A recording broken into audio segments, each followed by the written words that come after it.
أعمالنا من يهده الله فلا مضل له ومن يضلله فلا هادي له ونشهد أن لا إله إلا الله وحده لا شريك له ونشهد أن سيدنا ونبينا وسراجنا ونورنا ونور عيننا وأعلانا وأولانا ومولانا محمد صلى الله عليه وسلم عبده ورسوله فقد قال الله تعالى في كلامه المجيد وفي الفرقانه الحميد أعوذ بالله من الشيطان الرجيم بسم الله الرحمن الرحيم رب هب لي من الصالحين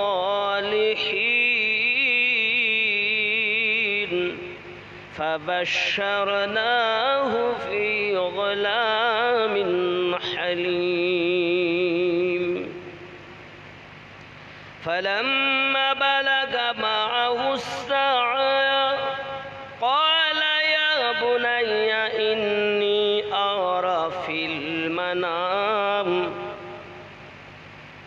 إني أرى في المنام أني أذبحك فانظر ماذا ترى قال يا أبت افعل ما تؤمر ستجدني إن شاء الله من الصابرين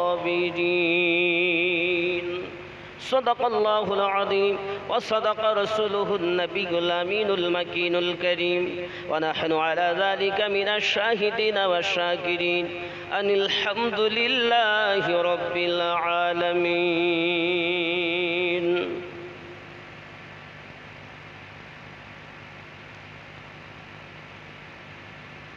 قال رسول الله صلى الله تعالى عليه وسلم لا يؤمن أحدكم حتى أكون أحب إليه من والده وولده والناس أجمعين أو كما قال عليه السلام إن الله وملائكته يصلون على النبي يا أيها الذين آمنوا صلوا عليه وسلموا تسليما الله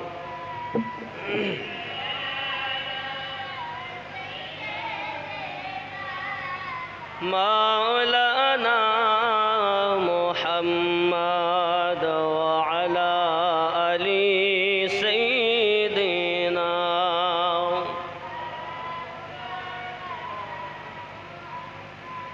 ऐ खुदा ए घुमंत तकदीर जगीदा तकदीर जगीदा चोख दियो सो तो नबीर रौजा देखिए दाओ সোনার ক্ষমতা তুমি মোদের দিও সো খোদা সোনার ক্ষমতা তুমি মোদের দিও সো খোদা মসজিদে নববীর আজান কানে শুনিয়ে দাও আয় খোদা এ ঘুমন্ত তকদীর জাগিয়ে দাও চোখ দিও সো তো নবীর রওজা দেখিয়ে দাও চাই না আমি হুর গেলে মান জান্নাতে যেতে চাই না আমি হুর গেলে মান জান্নাতে যেতে নবীর কদম তলে মোদের কবর বানিয়ে দাও। আই খোদা এ ঘুমন্ত তকদীর জাগিয়ে দাও, চোখ দিও সোত নবীর রওজা দেখিয়ে দাও। আলহামদুলিল্লাহ, যাবতীয় তারিফ ও প্রশংসা গুণকীর্তন রব্বে কারীমের জন্য, যিনি আমাদিগকে পবিত্র জিলহজ মাসে এক সময় নির্দিষ্ট এক টাইমে আজকের মেহফিলে বসার সুযোগ দান করেছেন। এজন্য রব্বে কারীমের দরবারে শুকরিয়া জ্ঞাপন করি, সবাই বলি আলহামদুলিল্লাহ। পরে পরে নবী ও কওম আকার রহমাতুল লিল আলামিন, রাহাতুল আশিকিন, আনিসুল গরিবিন, অদৃশ্যের সংবাদদাতা পয়গম্বর, উম্মতের গামখাওয়ার, মদিনার তাজদার, আহমদে মুখতার মুহাম্মদুর রাসূলুল্লাহ সাল্লাল্লাহু আলাইহি ওয়াসাল্লামের প্রতি কোটি কোটি দরুদ বৃষ্টির ন্যায় বর্ষিত হোক, সবাই বলি আল্লাহুম্মা আমিন। আবাজিরা, কোরআনুল মাজিদে 114টি সূরার মধ্যে 37 নম্বর সূরাটির নাম সূরা আস-সাফাত। এই সূরাটি 100 নম্বর আয়াতে আল্লাহ পাকের এক প্রিয় নবী, যে নবীকে আমরা জানি জাতির পিতা হিসাবে, আমরা জাতিতে মুসলিম, আর মুসলিম জাতির পিতার নাম ইব্রাহিম খলিলুল্লাহ। জোরে বলুন সুবহানাল্লাহ। এই ইব্রাহিম খলিলুল্লাহ আম্মাজান সারাকে বিবাহ করেছিলেন। আম্মাজান সারা রাদিয়াল্লাহু তাআলা আনহাকে বিবাহ করেছিলেন, কিন্তু ওনার গর্ভে কোনো সন্তান ছিল না। এই সূরা আস-সাফাতের 100 নম্বর আয়াতের মধ্যে বলা হচ্ছে, নবী ইব্রাহিম আল্লাহ পাকের কাছে, ইব্রাহিম ও খলিলুল্লাহ রব্বে কারীমের দরবারে দোয়া চাচ্ছেন, রব্বি হাবলি মিনাস সালিহিন, আই মেরে রব মুঝে নেক ফরজন্দ আতা ফরমা। আল্লাহ, আপনি আমাকে নেক একটি সন্তান দান করুন। নেক সন্তানের দোয়া চাচ্ছেন। এই ইব্রাহিম আলাইহিস সালাম যে বিবাহ করেছিলেন হযরতে মা সারা রাদিয়াল্লাহু তাআলা আনহাকে, ইনিও ছিলেন তৎকালীন যুগের শ্রেষ্ঠ সুন্দরী।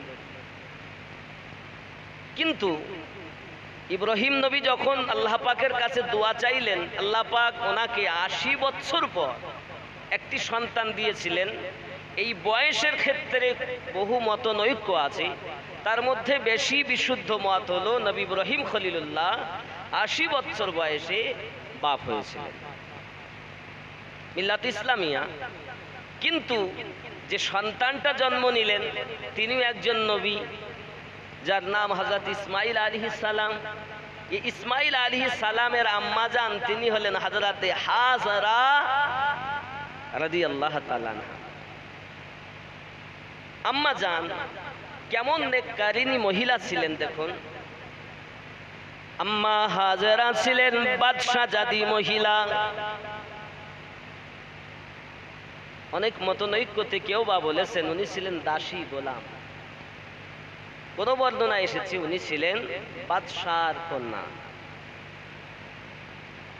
হযরতে হাজরা রাদিয়াল্লাহু তাআলা আনহা, ওনার আব্বা জান দুনিয়া থেকে ইন্তেকাল করার পরে মায়ের কাছে উনি লালিত পালিত হন। আম্মা জানের সঙ্গে একদিন মিশরের বাজারে একটি বড় মেলা লাগে, মেলাতে গিয়েছেন আম্মা হাজেরা। ওই হাজেরার চেহারা, রূপ ও লাবণ্য আল্লাহ পাক এত সুন্দর দিয়েছিলেন, তৎকালীন যুগের বিশ্ব সুন্দরী বলে আম্মা জান হাজেরাকে আখ্যায়িত করা হতো। কিন্তু ওই যুগে এক বাদশা ছিল, যার নাম ছিল বাদশাহ সাদুন। বাদশাহ সাদুন, এই বাদশাহ সাদুন এর চরিত্র খুব খারাপ। এ সুন্দরী কোনো মহিলা দেখলে তাকে হরণ না করা পর্যন্ত, তার সঙ্গে তার মনের আশা পূর্ণ না করা পর্যন্ত তাকে ছাড়তো না। লোক লস্কর পাঠিয়ে তাদেরকে নিয়ে আসতো, জোর করে তাকে নিজের কাছে রেখে দিত। আম্মাজান হাজেরা যখন বাজারে ওই মেলাতে উপস্থিত, সাধনের চোখ পড়েছে আম্মাজানের দিকে। এখন ইব্রাহিম আলাইহিস সালামের সঙ্গে ওনার বিবাহ হয়নি বাবা।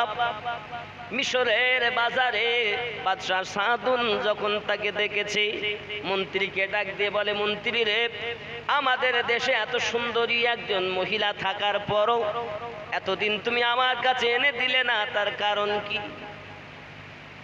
এতদিন আমি ভোগ করতে পারলাম না, কি ব্যাপার? যাও জলদি করে ওই হাজেরাকে আমার কাছে নিয়ে এসো, খোঁজ খবর রাখো কোথা থেকে এসেছে, কি নাম, কোথায় বাড়ি। মিল্লাত ইসলামিয়া আমার বারবার যখন বাদশাহ সাদুন আম্মাজান হাজেরার দিকে তাকায়, উনি বুঝতে পেরেছেন, আম্মাজানকে ডেকে বলছেন, ও গো মা জননী, এখানে আমাদের নিরাপত্তা নাই, চলো না মা বাড়ি ফিরে যাই। মায়ের হাতটি ধরে হাজেরা বাড়িতে চলে আসেন। আম্মাজানকে বলেন, জননী আমার, আব্বা আমার নাই দুনিয়ার বুকে, যদি সাধনের দল বলেন লোক এসে রাতের বেলায় আমাকে উঠিয়ে নিয়ে যায়, আপনি তাদের থেকে আমাকে বাঁচিয়ে রাখতে পারবেন না, রক্ষা করতে পারবেন না, বরং আম্মা আপনি আমার জন্য দোয়া করুন, আমি হাজেরা বাড়িতে অন্য কোথাও চলে যাব, কারণ আমার সতীত্বকে আমাকে বাঁচাতে হবে মা, আমি হাজেরার সতীত্ব নষ্ট হতে দেব না। মা জননী বলে, মা হাজেরা, তোমাকে আমি যেতে দেব না মা, আমাকেও সঙ্গে করে নিয়ে চলো, যেখানে তুমি যাবে সেখানে আমি যাব। হাজেরা ডাক দিয়ে বলেন, জননী আপনি বৃদ্ধা হয়ে গেছেন, বয়স হয়ে গেছে, কোথায় ছোটাছুটি করতে হবে, কোথাও পালাতে হবে, আপনি আমার সঙ্গে যেতে পারবেন না, বরং তো আপনি দোয়া করুন। আম্মাজান হাজেরা মায়ের কদম বুসি করে ঘর থেকে আল্লাহকে স্মরণ করে বেরিয়ে গেছে। মিল্লাত ইসলামিয়া আমার হযরতে হাজেরা রাদিয়াল্লাহু তাআলা না চলে যান ঘর থেকে বাড়ি। এমন সময়তে সাধনের দল বলে লোক এসেছে বাড়ি, কুকুরের মতো চেঁচায়, হাজেরা হাজেরা করে চেঁচায়, খুঁজে পায় না হাজেরাকে। মাকে জিজ্ঞাসা করে, হাজেরা কোথায় গেছে? সঙ্গে সঙ্গে বলে, হাজেরা কোথায় গেছে বলতে পারবো না, ঘর থেকে বেরিয়ে গেছে এতটুকু জানি। মিল্লাত ইসলামিয়া আমার হাজেরাকে খুঁজে না পেয়ে মাকে ধরে টানতে টানতে তাকে নিয়ে চলে যায়। এই মিল্লাত ইসলামিয়া আমার হাজেরা জঙ্গলের ভিতরে আল্লাহকে স্মরণ করে থাকে, আল্লাহ তুমি আমায় সতীত্বকে হেফাজত করো। হযরতে হাজেরা রাদিয়াল্লাহু তাআলা আনহা এমনি করে জঙ্গলের ভিতরে ঘুরে বেড়াচ্ছেন বাবা। মিশরের মধ্যে দেখা যায় সাধনের কাছে তার মন্ত্রী সহ কয়েকজন সিপাহী গিয়ে বলছেন, ও বাদশাহ জাহাপানা, হাজেরাকে খুঁজে পাইনি, তাই তার মাকে ধরে নিয়ে এসেছি। মাকে এনেছি মানে হাজেরা পালিয়ে থাকতে পারবে না, মায়ের টানে একদিন না একদিন দেখা দেবে। সাধুন বলছে, আমি তো হাজেরার মাকে চাইনি, চাই আমি হাজেরাকে, তুমি যেমন করেই পারো হাজেরাকে ধরে নিয়ে আসো, যদি তুমি না আনো তোমার চাকরি থাকবে না। জাল ছেড়ে মাছ পালাতে পারে, পুকুর থেকে মাছ পালাতে পারে না, তোমার চাকরি থাকবে না তোমার, যদি আমাকে তুমি হাজেরা এনে না দাও। মিল্লাত ইসলামিয়া আমার সাধনের কথায় মন্ত্রী খাওয়া ঘুম নাই, দিন রাত একাকার করে খুঁজতে বেরিয়েছে সেনা সৈন্যনী। মিল্লাত ইসলামিয়া আমার হাজেরা পরের দিন সন্ধ্যার সময় বাড়িতে এসেছি, মা মা করে ডাকে, মাকে খুঁজে পায় না। মনে পড়েছে পাশে মায়ের একজন বান্ধবী, সে হলো খালা। আওয়াজ দিচ্ছে, গো মায়ের বান্ধবী খালা, খুলে দেবেন কি জানালা, আমি সেই হতভাগিনী হাজেরা। সঙ্গে সঙ্গে বাড়ি এসে বলতেছে, হাজেরা পালিয়ে যাও মা, জোরে কথা বলা এখানে শোভনীয় হবে না মা, তোমাকে খুঁজে খুঁজে পাইনি সাধনীর লোক, তাই তোমাকে তোমার মাকে মারতে মারতে চুলের মুঠো ধরে টানতে টানতে নিয়ে গেছে, মরে গেছে না বেঁচে আছে বলতে পারবা না মা, তুমি জলদি করে পালিয়ে যাও, যে কোনো সময় সাধনের লোক এসে তোমায় ধরে নিয়ে যেতে পারে মা। হযরতে হাজেরা মাকে দেখতে পেলেন না, আবার বাড়িতে থেকে চললেন নিজের সতীত্বকে বাঁচানোর জন্য। আমার আম্মা জানো খালা, শুনে নেন আপনারা, রাতের বেলা দিনের বেলা পৃথিবীর জমিনে রব্বে কারীমকে স্মরণ করে যে নিজের সতীত্বকে বাঁচাতে চায়, যে আল্লাহ পাক তাকে হেফাজত করে নেয়। আল্লাহুম্মা সাল্লি আলা মাওলানা মুহাম্মদ ওয়া আলা আলি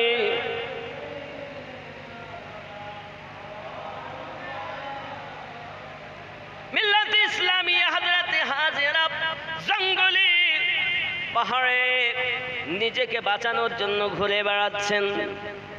কয়েকদিন হয়ে গেল, হাজেরাকে খুঁজে পাওয়া যায় না। যখন হে বাবাজিরা আমার, হাজেরা গভীর জঙ্গলের ভিতরে রয়েছেন এমনি সমাতে হঠাৎ সূর্যের জ্যোতি তার মুখে পড়েছে, মানুষের কোলাহল শোনা যায়। এমন সময় একজন তার মধ্য থেকে চোখ আপনার চিৎকার মেরে বলতেছে, ওই তো সেই হাজেরা। হাজেরা দেখে সামনে যদি আগায় সাধনের লোকজন আমায় ধরবে, পিছনে যদি যাই আছে নীলনদ, সেদিকেও আমার মরণ, এই দিকে আমার সতীত্ব আর থাকে না। কোন দিকে যাব আল্লাহ? আমি হাজেরা দুনিয়ার বুকে যদি মৃত্যুবরণ করি, তবু আমার সতীত্ব আমি নষ্ট হতে দেব না। হযরতে হাজেরা রাদিয়াল্লাহু তাআলা আনহা, ইসমাইল জবিউল্লাহ আম্মা জান এখনো বিবাহ হয়নি, ইসমাইল নবী এখনো দুনিয়া আসেননি। তার চরিত্র এত সুন্দর, পৃথিবীর মা জননীরা শিক্ষা হাসিল করুন এ ঘটনা থেকে। হযরতে হাজেরা রাদিয়াল্লাহু তাআলা আনহা এবার নীল নদের দিকে আপনার কিনা এগিয়ে গেছেন, ছুট মেরেছেন, দৌড় লাগিয়েছেন। এমন সময় দেখি সাধনের লোক সাধনের কাছে নিজের সতীত্বকে নষ্ট না করিয়ে আমি যদি এই নীল নদে ঝাঁপ দিই, মৃত্যুবরণ করি, তবু আল্লাহ আমার ঠিক সুব্যবস্থা করবেন এবং আল্লাহ পাক আমায় হেফাজত করবে। হযরতে হাজেরা রাদিয়াল্লাহু তাআলা আনহা আল্লাহকে স্মরণ করে নীল নদের উপরে ঝাঁপ দিয়ে পড়েছেন। আরো জোরে বলুন সুবহানাল্লাহ। রব্বে কারীম, সমুদ্রের ওই নীল নদীর পানিতে যত জীব আছে সকলকে আমার আল্লাহ টেলিফোন করে দেন, এই পানির জীবেরা খবরদার আমার হাজেরাকে যেন তোরা ক্ষতি করবি না। আমার আল্লাহ পাক রব্বুল ইজ্জাতের ঘোষণা, হাজেরা রাদিয়াল্লাহু তাআলা আনহার কোনো ক্ষতি হয় না। বাবা ডুবে আর ওঠে, ডুবে আর ওঠে। সাধনের মন্ত্রী দেখে, সাধন বাদশার মন্ত্রী দেখে ডুবছে আর উঠছে, মরণের ভয় করে না। সমুদ্রে পানিতে নীল নদে ঝাঁপ দিয়েছে। বাবা কোথায় যাবে? সমুদ্রের পানির স্রোত যেদিকে, নিশ্চিত ওই দিকেই সে ভেসে ভেসে যাবে। মিল্লাত ইসলামিয়া আমার মন্ত্রী ওই আপনার পানির স্রোতের সঙ্গে চলতে লেগেছে ডাঙা দিয়ে, আর হাজেরা ডুবে ওঠে আর যায়। এমনি করে 17 দিন পর হাজেরাকে সমুদ্রের চরে বেহুশ হালাতে পানির মাছ ধরা জেলেদের আপনার জালে ধরা পড়ে গেছে। বেহুশ হালাতে যখন হাজেরাকে পেয়েছে, পাওয়ার পর সাধনের লোক আপনা কিনা পালকি সঙ্গে করে রেখেছে। বাবা সঙ্গে সঙ্গে হাজেরাকে ওই বেহুশ হালাতে পেয়ে পালকিতে করে সাধনের দরবারে নিয়ে চলে যায়। বেহুশ হয়ে পড়ে আছে, নিরালা কক্ষের ভিতরে বন্দী আছে। বাবা কয়েকজন দাসী দিয়েছে তার খেদমতের জন্য। অল্পক্ষণ পর হাজেরা রাদিয়াল্লাহু তাআলা আনহা আম্মা জানের যখন হুঁশ ফিরেছে, হুঁশ ফিরে দেখে একটি নিরালা কক্ষ। জিজ্ঞাসা করে এটা কোন জায়গা? দাসীরা বলতেছে এটা হলো বাদশা সাধনের নিরালা কক্ষ। হাজিরা বলতেছে, দাসীরা এখান থেকে কয়েকদিন আগে একজন মহিলা চুলের মুঠো ধরে মারতে মারতে টানতে টানতে নিয়ে এসেছে। ওই মহিলা বেঁচে আছে না মরে গেছে বলতে পারোনি। সঙ্গে সঙ্গে দাসীরা বলতেছে এতদিন বেঁচে ছিল, আজ সকালবেলা সে চিরবিদায় নিয়েছে। ইন্না লিল্লাহি ওয়া ইন্না ইলাইহি রাজিউন। হযরতে হাজেরা, হাজেরা মা তুমি জলদি করে তৈরি হও, বাদশা সাদুন এখনই কক্ষের ভিতরে আসবে, তুমি গোসল করো, পরিষ্কার পরিচ্ছন্ন হও। হাজেরা রাদিয়াল্লাহু তাআলা আনহা গোসল তো করে নিলেন, বাবা সুন্দর পোশাক তাকে পরিয়ে দিয়েছে দাসীরা। হযরতে হাজেরা রাদিয়াল্লাহু তাআলা আনহা দেখতে অতি সুন্দরী, আরো আপনার রাজসিক পোশাক পরিধান করেছি, খেতে দেন। হাজেরা বলেন আমি এখানে খাবো না, সাধনের দরবারে খাবো না, না খেয়ে যদি মৃত্যুবরণ করি তবুও ভালো, সাধনের দরবারে খাবো না, না খেয়ে মৃত্যুবরণ করা ভালো। মিল্লাত ইসলামিয়া দীর্ঘক্ষণ সময় যায়, হঠাৎ সাধন তার নিরালা কক্ষের ভিতরে আগমন করবে খবর এলো, দাসীরা সব বাড়িয়ে গেছে, একাই হাজেরা ভিতরে। বাদশা সাধন ভিতরে প্রবেশ করে ভিতর থেকে দরজাটা লাগিয়ে দিয়েছে। হাজেরার দিকে তাকিয়ে বলে, হাজেরা দেখছো সেই ঠিক মতো তোমাকে খুঁজে খুঁজে আমার দরবারে তোমাকে নিয়ে এসেছি, তুমি আমার মনের বাসনা পূর্ণ করে দাও, তুমি যাহা চাইবে তাই দেব, আমার কাছে কোনো জিনিসের অভাব নাই। হযরতে হাজেরা বলেন তাহা কখনো সম্ভব নয়, আমি জীবন দিতে পারি কিন্তু লম্পটের হাতে একজন সতীতা নারী তার জীবন বরবাদ করে দিতে পারে না, কখনো সম্ভব নয়। আয় সাধন আপনি আল্লাহকে ভয় করুন। বাদশা সাধন বলে আমি কিছু বুঝি না, আমার মনের আশা তোমাকে পূর্ণ করতেই হবে। মিল্লাত ইসলামিয়া আম্মা জান হাজেরা আল্লাহ পাকের দরবারে হাত উঠিয়ে দিলেন, আল্লাহ তুমি আমায় হেফাজত করো। আল্লাহ পাক রব্বুল ইজ্জাত হযরতে হাজেরা রাদিয়াল্লাহু তাআলা আনহা দোয়াকে কবুল করে নিয়েছেন। সঙ্গে সঙ্গে বাদশা সাধন চোখে অন্ধ হয়ে গেছে। সাধন আর হাজেরাকে খুঁজে পায় না, আন্দাজে যদিও এদিকে ওদিক যায়, হাজার আর দিকে যায়, খুঁজেই পায় না। দীর্ঘক্ষণ গেল, সাধন দেখছে, চোখ যদি না থাকে তো বেকার, কিছুই দেখতে পাবো না। সাধন অন্ধ, চোখে দেখতে পায় না। মিল্লাত ইসলামিয়া আমার সাধন বুঝতে পেরেছে কখনো সম্ভব নয়, যদি হাজেরা আমাকে ক্ষমা না করে তাহলে আমি চোখ ফিরে পাবো না। নিজের ভুল বুঝতে পেরে আপনার সাধন বাদশাহ আম্মা জানের কাছে ক্ষমা প্রার্থী হলেন, আম্মা জান ক্ষমা করে দিলেন। বাদশা সাধন পুনরায় চোখ ফিরিয়ে পেয়েছে। চোখ যখন পেয়েছে, লোভ তো সামলাতেই পারে না, অতি সুন্দরী। মিল্লাত ইসলামিয়া আবার যখন তার প্রতি আক্রমণ করতে যায়, সঙ্গে সঙ্গে আম্মা জান আবার আল্লাহ পাকের কাছে দোয়া করেন। মিল্লাত ইসলামিয়া আমার সে দোয়াটা আল্লাহ পাক কবুল করে নিলেন। এখন কবুল যখন দোয়া হয়ে গেল, আল্লাহ পাক হেফাজত করবেন। বাবা ওই নিরালা কক্ষের মধ্যে মাটি কোমর পর্যন্ত বাদশা সাধনকে তিমি মাছের মতো গিলে নিয়েছে। জোরে কান সুবহানাল্লাহ। বাদশা সাধন এ মাটির যে চাপ, এই যে একটা গরম ও চাপ ও সহ্য করতে পারে, মনে হয় মরেই যাবে এখনই। যত রকম ভাষা ছিল সব ভাষা সে কান্না শুরু করেছে।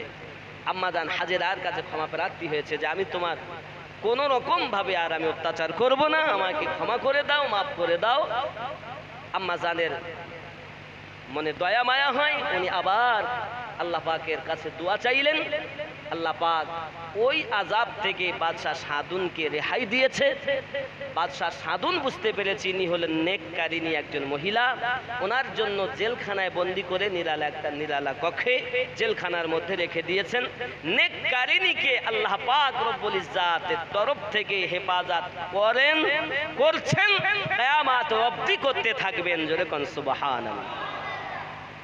মিল্লাত ইসলামিয়া এদিকে আল্লাহর নবী হযরত ইব্রাহিম আলাইহিস সালাম তার বিবাহ করা স্ত্রী আম্মা জান সারাকে নিয়ে যখন ওই মিশরে গিয়েছিলেন, মিশরে যাওয়ার পরে আম্মা জান সারার সঙ্গে বাদশা সাদুন একই আচার করেছে।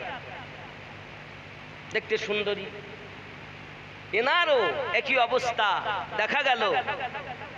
সেই বাদশাহ সাধন বুঝতে পেরেছে ইনিও নেককারিনী মহিলা, তো আমি আপনাদের ক্ষতি করব না, তবে আমি চাই আমারও দরবারে এইরকম একজন নেককারিনী মহিলা রয়েছে দীর্ঘদিন ধরে, আমি চাই আপনারা যেখানে যান আমার তো পক্ষ থেকে এই তোফাটা আপনি গ্রহণ করুন। আল্লাহর নবী ইব্রাহিম আলাইহিস সালাম ওই তোফাটা গ্রহণ করে নিয়ে আসছেন, আর আম্মা সারা তো বিশাল খুশি হলেন। এই কারণে যা খুব ভালোই হলো, আমার তো দীর্ঘদিন সন্তানই হয় না, এই একজন পেয়েছি, একে আমি নিয়ে যাই, বোন হিসাবে নিয়ে আসলেন। নিয়ে আসার পরে শাম দেশে আল্লাহর নবী ইব্রাহিম আলাইহিস সালাম দোয়া করেছেন, রব্বি হাবলি মিনাস সালিহিন, আল্লাহ তুমি আমাকে নেক সন্তান দান করো। এখানে আনার পর এই শাম দেশে বিবাহ হয়েছিল আম্মাজান সারার কথায়, যে আমার তো সন্তান হয় না, তুমি বিবাহ করো। বিবাহ করাজি, তবুও খুশি করার জন্য করলেন, বিবাহ হয়ে গেল। আল্লাহ পাক রব্বুল ইজ্জত আম্মাজান হাজেরা রাদিয়াল্লাহু তাআলা নাকি ইব্রাহিম আলাইহিস সালামের দোয়া আল্লাহ কবুল করে আম্মাজানকে গর্ভবতী বানিয়ে দিলেন। বলুন সুবহানাল্লাহ। গর্ভবতী যখন বানিয়েছেন তখন নবী ইব্রাহিম আলাইহিস সালাম একের পর এক দিন যায়, রাত আসে, যখন দেখলেন এমন একটি সময় যে পৃথিবীর জমিনে আল্লাহ পাক একটি সন্তান দিয়েছেন যার নাম হযরত ইসমাঈল আলাইহিস সালাম। আরো জোরে কোন সুবহানাল্লাহ। কি নাম রাখলেন? ইসমাঈল আলাইহিস সালাম। রব্বে কারীম তার ফেরেশতাগণ রব্বে কারীমকে বলছেন, আয় আল্লাহ, ইব্রাহিম আপনার ইবাদত এত করে কেন, আপনি ওকে সন্তান দিয়েছেন বলে, সন্তান দান করেছেন এজন্য বড় খুশি, এত ইবাদত করে।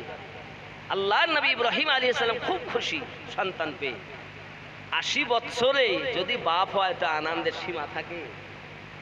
মিল্লাত ইসলামিয়া এমন সময় আল্লাহ পাক রব্বুল ইজ্জত বলেন, ফেরেশতারা তোমরা যে চিন্তা ভাবনা করছো আমার বন্ধু আমারই থাকবে, আমি সন্তান দিয়েছি বলেই তা নয়, আমি যদি সন্তান নেই তাও আমার ইবাদতে ইব্রাহিম ত্রুটি করবে।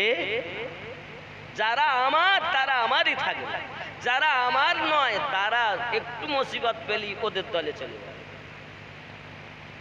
ঠিক আছে, তোমাদের যখন এই আশা, দেখো আমি ইব্রাহিম আলাইহিস সালামকে আমার যে কতটা সে ভালোবাসে, আমি আল্লাহর রাজিতে যে কেমন রাজি থাকে চল। আল্লাহ পাক রব্বুল ইজ্জতের পক্ষ থেকে আল্লাহর নবী ইব্রাহিম আলাইহিস সালামের কাছে খবর এলো। কি খবর? ও ইব্রাহিম আলাইহিস সালাম, তোমার দুধ পিপাসু বাচ্চা ইসমাইল আর তার মাকে তুমি রেখে এসো। কোথায়? মরুভূমি এলাকা। মিল্লাত ইসলামিয়া আল্লাহর নবী ইব্রাহিম আলাইহিস সালাম মুশকিজায় পানি নিলেন, কিছু খেজুর নিলেন, আর বিবি আর বাচ্চাকে নিয়ে চললেন। আনন্দের সীমা তো এদিকে নেই যে আমার 80 বছর পরে বেটা জন্ম নিয়েছে।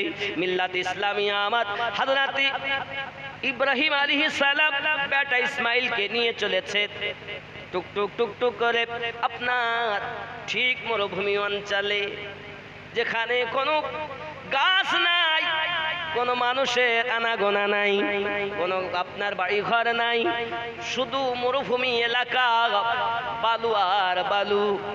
ওই জায়গাতে আপনার পৌঁছানোর পথ আল্লাহ পাক রব্বুল ইজ্জতের নবী ফিরে আসবেন রেখে হঠাৎ আম্মা জান জিজ্ঞাসা করছেন, আমার স্বামী আপনি আমাদেরকে মরুভূমি অঞ্চলে রেখে যেন পিছপা হচ্ছেন, চলে যাবেন মন্তব্য করেছেন কেন? কি ব্যাপার? এই এলাকায় কি হবে? আমরা কিভাবে থাকবো? কোনো তো মানুষজন নাই। আল্লাহর নবী ইব্রাহিম আলাইহিস সালাম একটি কথা বলেছিলেন, আল্লাহ পাকের হুকুমে সঙ্গে সঙ্গে বিবি এত নেককারিনী যে আল্লাহ এত বিপদ থেকে আমাকে হেফাজত করেছে, এই মরুভূমি ময়দানে সেই আল্লাহ হেফাজত করবে। আমাদের ঘরের মায়েরা হলে কি বলতো, এই কেউ নেই, আমি কেমন করে থাকবো, মরে যাবো, এ হবো তা হবো। কিন্তু এত বড় আল্লাহর প্রতি তার বিশ্বাস ভরসা যে আল্লাহ পাকই হেফাজত করবে। মিল্লাত ইসলামিয়া ইব্রাহিম আলাইহিস সালাম পিছন ফিরে তাকাচ্ছেন না, যেন বেটার মায়া আমাকে ধরে না বসে। আয় আল্লাহ, 80 বছর পর আপনি আমাকে বেটা দান করেছেন, ওই বেটার মায়া যেন আমাকে ধরে না বসে। আল্লাহ, ইব্রাহিম আলাইহিস সালাম সম্মুখ দিকে এগিয়ে চলেছেন। যেতে যেতে যেতে যেতে বহু দূরে যাইয়া আল্লাহ পাকের দরবারে দোয়া চাচ্ছেন, আল্লাহ গো, আমি আমার বেটা, আমি আমার স্ত্রী মরুভূমি ময়দানে বৃক্ষহীন, ঘরবাড়িহীন, মানুষহীন, শূন্য মরুভূমি ময়দানে রেখে যায়। আল্লাহ গো, এই জায়গাটা একদিন আপনি লোকালয়ে গাছগাছালিতে ভরপুর করে দেবেন, যেন কোনো জিনিসের অভাব সারা জীবন না হয়। নবী ইব্রাহিম আলাইহিস সালামের দোয়া রব্বে কারীমের দরবারে কবুল হয়ে গেল।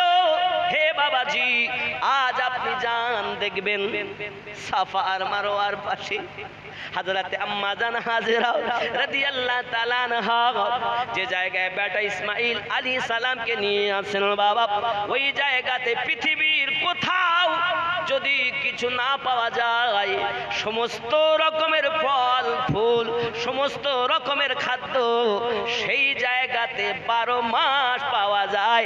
এটা আল্লাহর নবী ইব্রাহিম আলাইহিস সালামের দুয়ার বরকত। এখন যেমন দেখেন, এখন যেটা অসময়, সেই অসময়ের ফল এখন পাওয়া যাবে। এই আম শেষের পর কাঁঠাল আম এখনো তো পাওয়া যায়, কিন্তু এখান থেকে আর 2 মাস 3 মাস পরে আর ওই জায়গাটা এমন 12 মাসের জন্য কোনো ফল অভাব হয় না। আল্লাহ পাক রব্বুল ইজ্জাত এমন দোয়া কবুল করলেন, ওই মাটি ওই মরুভূমি ময়দানে 12 মাস সব রকমের ফল ফুল, সব রকমের জিনিস তৈরি হয়। জোরে বলে মিল্লাত ইসলামিয়া আমার আম্মা জান হাজেরা রাদিয়াল্লাহু তাআলা না বেটা ইসমাঈলকে নিয়ে আসেন। দিন যায় রাত আছে, খেজুর ফুরিয়ে গেল, মুশকিজার পানি ফুরিয়ে গেল। বেটা ইসমাঈলের ক্ষুধা পিপাসিত, নিজে মা হাজেরা আম্মা জান তিনিও ক্ষুধার্ত হয়ে আছেন, পেটে খাবার নাই। এমনকি বেটা ইসমাঈলের দিকে তাকায়, সেও পর্যন্ত আপনার পিপাসায় ক্ষুধার জ্বালায় ছটফট করতেছে। বাবা, খাবার শেষ হয়ে গেছে। আম্মা জান হাজেরা রাদিয়াল্লাহু তাআলা আনহা পাহাড়ের উপরে উঠেছেন। এক পাহাড়ের নাম সাফা। ওই পাহাড়ের উপরে উঠেছেন যখন, দেখতেছেন সাফা পাহাড়ে উঠে মারওয়া পাহাড়ের দিকে লক্ষ্য করে দেখতেছেন মারওয়া পাহাড়টা, এই মারওয়া পাহাড়টার উপরে রৌদ্রের কিরণ পড়ে ঝিলমিল ঝিলমিল করতেছে, মনে হচ্ছে পানি যেন ঢেউ খেলতেছে। বাবা, হযরতে আম্মা জান হাজেরা রাদিয়াল্লাহু তাআলা আনহা এই সাফা পাহাড় থেকে নেমেছেন, আবার মারওয়ার দিকে যাচ্ছেন। আব্বাজি আমার, এই সাফা থেকে নিচে নামা আর মারওয়ার দিকে ওঠা, এই জায়গাটা হলো ডিপ নিচে। আব্বাজি আমার, হযরতে হাজেরা রাদিয়াল্লাহু তাআলা আনহা যখন আপনার নিচে নেমেছেন, খুব দ্রুত গতিতে উপরের দিকে উঠতেছেন। না জানি আমার বেটা ইসমাঈল একাকি রেখেছি, কি অবস্থায়, মরে গেছে না বেঁচে আছে ঠিক নাই। আল্লাহ পাকের কাছে শুধু কান্নাকাটি করেন, দোয়া করেন, আল্লাহ হেফাজত করুন। মারওয়া পাহাড়ে গিয়েছেন, মারওয়া পাহাড়ে গিয়ে দেখেন আপনার কিনা পানি নাই, শুধু পাথর আর পাথর। আবার সাফা পাহাড়ের দিকে লক্ষ্য করে দেখেন সাফা পাহাড়টা রৌদ্রের কিরণে, সূর্যের কিরণে ঝিলমিল ঝিলমিল পানি ঢেউ খেলা মতো মনে হয়। আম্মা জান হাজেরা রাদিয়াল্লাহু তাআলা আনহা এই মারওয়া পাহাড় থেকে আবার নিচে নেমেছে, নেমে আপনার সাফা পাহাড়ের দিকে যাবে। 1 নয় 2 নয় 3 নয় 7 বার হযরতে আম্মা হাজেরা রাদিয়াল্লাহু তাআলা আনহা মারওয়া থেকে সাফা, সাফা থেকে মারওয়া করেছেন। আজও পর্যন্ত পৃথিবীর মানুষ যারা হজ করতে যায়, আম্মা জান হাজেরা রাদিয়াল্লাহু তাআলা আনহার এই সুন্নাত, এই নিয়মটা পালন করতে হয়। কিন্তু আম্মা জান ছুটেছেন বেটা ইসমাঈল আলাইহিস সালামকে পানি পান করাবেন বলে, আর আমাদের এই সব হাজী সাহেবরা পৃথিবীর হাজী সাহেবা ও হাজী সাহেব, আম্মা জান ও আব্বা জান, যারা যাচ্ছেন তারা ছুটতেছেন কেন? আম্মা জান ছুটেছেন বেটার জন্য। আল্লাহ পাকের বড় ভালো লেগে গেল, যারা পৃথিবীতে এইখানে আসবে প্রত্যেকে আম্মা জান হাজেরার ওই নিয়মটা পালন করবে। কারণ আম্মা জানের এই ছোটাছুটিটা কিয়ামত অবধি তাজা তরু তাজা থাকবে। লোকে জানবে জাতির পিতা ইব্রাহিম আলাইহিস সালাম ও জাতির মাতা আম্মা জান হাজেরার ছোটাছুটিকে আমি আল্লাহ কিয়ামত অবধি জারি করে দিলাম। আপনি কোন জায়গাটা দেখছেন? কাবায় যান, মক্কায় যান, হজে যান, যাহা কিছু আছে কোন না কারো কোন না কোন ব্যক্তি নমুনা কেউ করেছেন, তুমি ওটা কর। মিল্লাত ইসলামিয়া। অনেকে বলে আমরা তাকলিদ করব না, কারো অনুসরণ করব না। তো হজ করতে গেলে সবই তো অনুসরণ। আম্মা জান ছুটেছেন, তুমি ছোট, তুমি কিসের জন্য ছুটছো? তুমি তো পানির জন্য ছুটছো না, তুমি আম্মা জান হাজেরাকে অনুসরণ করছো, তাকলিদ করছো। আমরা আহলে সুন্নাত ওয়াল জামাতের মানুষ, তাই তো বলি তাকলিদ করো। অনেকে বলে তাকলিদ করব না, তাকলিদ না করলে তোমার হজই হবে না। মিল্লাত ইসলামিয়া শুধু এতটুকুই নয়, আম্মা জান হাজেরা রাদিয়াল্লাহু তাআলা আনহা 7 চক্কর যখন পূর্ণ হলো, হঠাৎ যেন দেখতেছে একটি কাক বসতেছে। আম্মা জান ছুটে এসেছে বেটা ইসমাইল আলাইহিস সালামের কাছে। এসে দেখতেছে হযরত ইসমাইল আলাইহিস সালামের গোয়ালির নিচ থেকে পানি, আপনার যেন মাটির বালুর নিচ থেকে পানি উবলে উঠতেছে, টকবক টকবক করে ফুটে উঠতেছে। পানি যখন উঠতেছে আর পাখি আপনার মুখ দিতেছে, হযরতে আম্মা জান হাজেরা রাদিয়াল্লাহু তাআলা আনন্দিত মনে খুশি হয়ে আপনার সঙ্গে সঙ্গে পাথর নিলেন আর বললেন জাম জাম জাম জাম। 4টি পাথর দিলেন। জাম জাম মানে রুক রুক, আপ মানে পানি, তাই বলা হলো আবে জমজম, রুকা হুয়া পানি, ঠেহরানো পানি, বন্ধ করা পানি। কিতাবের মধ্যে আসে আম্মা জান হাজেরা রাদিয়াল্লাহু তাআলা আনহা ওই দিন যদি পাথর দিয়ে 4টি কোণা আটকে না দিতেন, ওই পানি তামাম পৃথিবীর মানুষের ঘরে ঘরে পৌঁছে যেত।